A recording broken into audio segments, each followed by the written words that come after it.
I think we learned this especially from COVID-19. People got a better consciousness of being aware of others. So if you're sick, what? Stay home.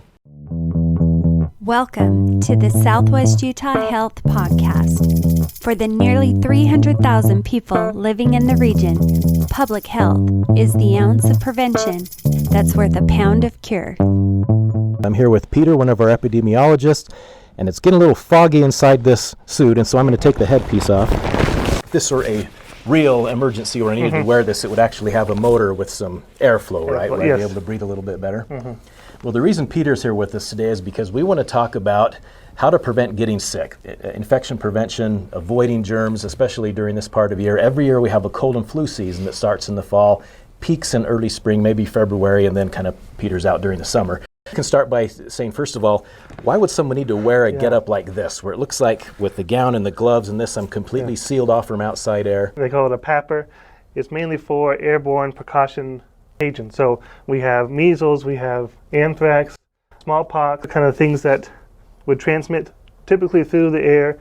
And it also feels like this wouldn't be something you'd wear long-term, like all day, right? Is this for a certain period of time that you have close contact with maybe people that are infectious? Yeah, it would be exactly what you're saying. It'd be with a person who is either has it or suspected to have it, you'd wear that as a precaution.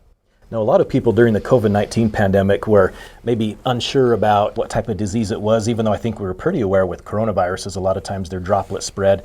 Maybe there's some controversy or things we don't know yet about how airborne it was. Were people wearing these sometimes in the hospitals treating COVID-19 patients? Yes, so the medical providers would wear this to protect themselves from COVID-19, because COVID-19, as you mentioned, is a droplet precaution, but it also would be airborne as well. Okay, so both droplet and airborne, at least for a period of time, right? Yes. Okay. What would the type of disease pop up that could possibly emerge in southwestern Utah that you would be concerned about that would require gear like this for medical professionals? So we're looking at maybe an anthrax terrorist, bioterrorist act, or a epidemic of measles in our area may warrant that as well. But I don't think, when's the last time we had a measles case? Even in Utah or in the United States? Do we see a couple every year? We still see a couple every year.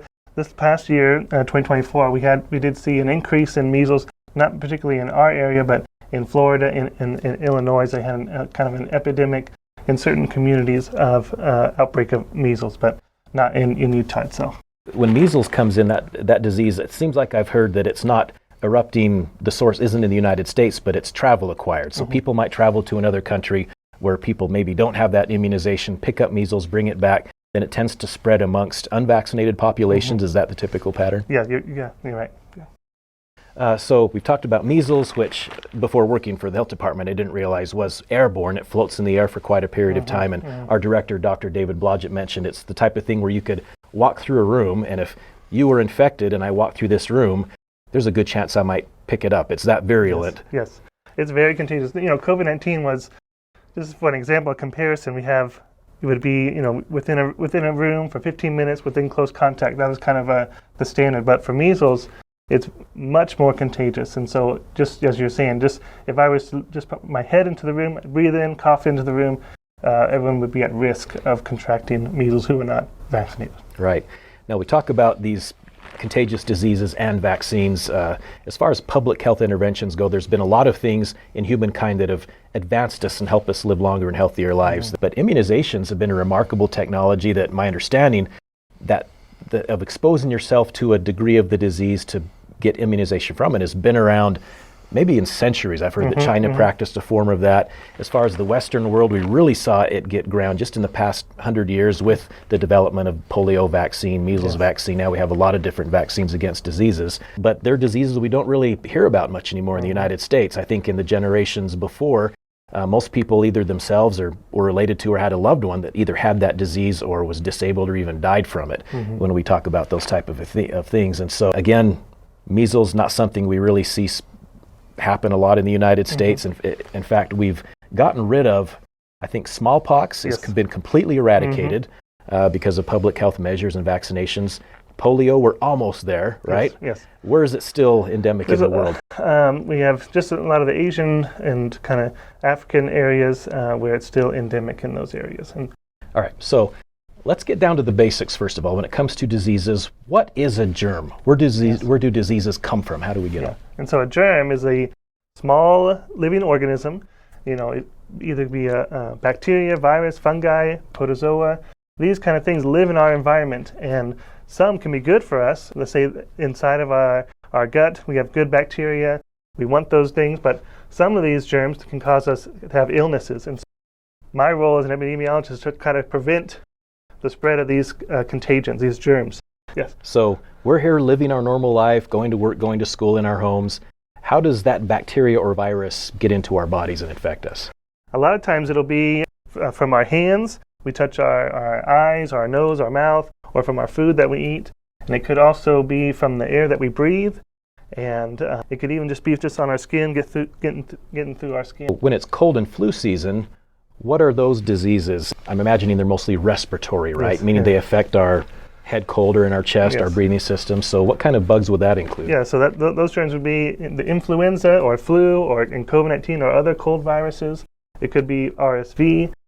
These are kind of things that we see, as it peaks during our winter months here in the northern hemisphere. We see an increase of these germs that come and make us sick. What about pneumonia? You hear about different types of Yeah. pneumonia. Walking pneumonia can especially be rough on little kids. Yes. And all these influenza, COVID-19, RSV are all respiratory viruses.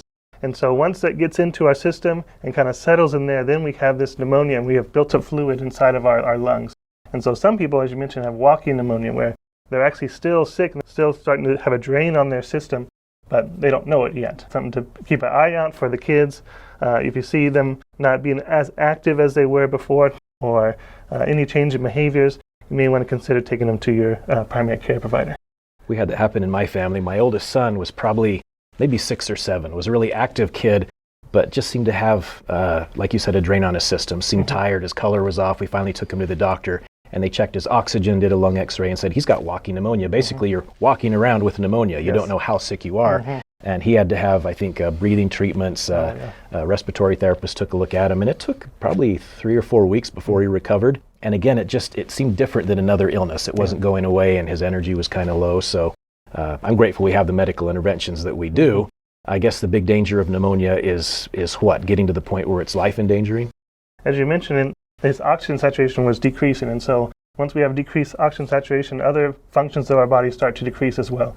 Either the brain function or muscle function, all these different systems, they need that oxygen. And if we don't supply it, then we could damage it. Yeah.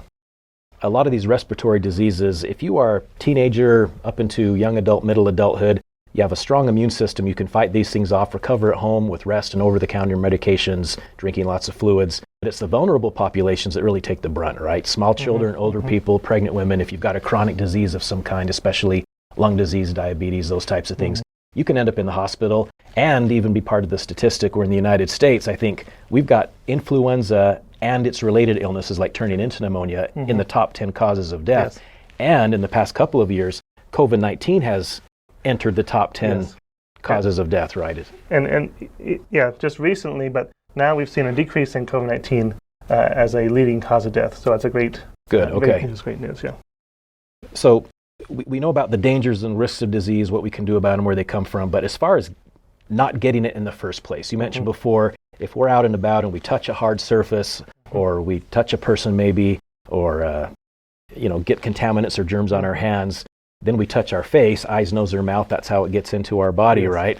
You've got a little setup here, and I think we're going to talk about probably one of the best ways, if not arguably the best way, to keep from getting sick. So tell us about this. Yes, and so as you mentioned, during this season, there's these respiratory viruses, and the main vector of transmission is through droplets or touching, as you mentioned, touching surfaces, then touching your mouth or nose or eyes. And so the main strategy to prevent is washing your hands. And so we're going to talk a little bit, we're going to demonstrate. We want to wash our hands before we prepare food or before we eat, when we go into the restroom, when we exit the restroom, take out the garbage, or interact with our pets. Or if we get our hands dirty, we want to wash them off. And so you need water. It can be warm or it can be cold. We'll get some soap here. What soap does, and soap gets that oil and grime off your hands, which the germs can attach to. And so they're really attracted to and they get into it. Also, the the soap will take the germs off of your own skin, okay? And so that's what these bubbles are for. And so the water's great, and the lathering's great. The most important, how long you do it, the most important part is to get those bubbles going so it activates and grabs those germs, and we can wash them off your hand. So we want to go between the fingers, underneath the fingernails, in the backs of our hands. And if you want to sing a song, you can sing Happy Birthday twice, or ABC, or something like that to keep the time. And then I've been counting. It's been almost 30 seconds. All right, now, there we go. So pretty thorough. we're nice and got some bubbles here. So we'll go and get that, wash it thoroughly off, and then want to dry it off. And if it's a manual sink where the water comes off, want to grab another one off, turn it off, okay? So we don't recontaminate our hands that we just washed. So you mentioned the times to wash your hands. I think that would also include if you've been out and about in public. Now, what if people say, well, I can't get to a sink with soap and water? What about hand sanitizer? Yeah, so if this is not available, this is the best option. The second best option would be using that hand sanitizer. Kind of doing the same kind of thing. We want to just kind of rub it in our hands about 20 seconds. The way that the alcohol typically works, we want it to dry off. Don't put it on and then use a towel to wipe it off. You want that chemical process to work, so that alcohol will dry and then kill the germs that are on your skin. So let the hand sanitizer air dry. Yes. So we're doing all these things to do all we can to wash our hands and to, I've even heard some nurses say, try to keep your hands away from your face during cold and flu season. That's hard for people to do. But what if you're doing all of that, someone comes up and sneezes in your face, or they're coughing in that 3 to 6 foot zone where those droplets can be inhaled by you? Yes. I think we learned this especially from COVID-19. People got a better consciousness of being aware of others. So if you're sick, what? Stay home. If you're sick, stay home. Let's say if someone else in your household is sick, should you stay home? You should go about your normal day until you're sick, then you stay home. Well, we appreciate it, Peter, giving us the basics on germs, where they come from, what we do about them, a reminder on the good old-fashioned techniques of hand washing. Hand sanitizer is a good second place if you can't get to it. Stay home if you're sick. Don't be a hero, right? Yes. And we really appreciate your knowledge and all you do for the health department and for our community. This podcast was brought to you by the Southwest Utah Public Health Department. For more information, visit swuhealth.gov.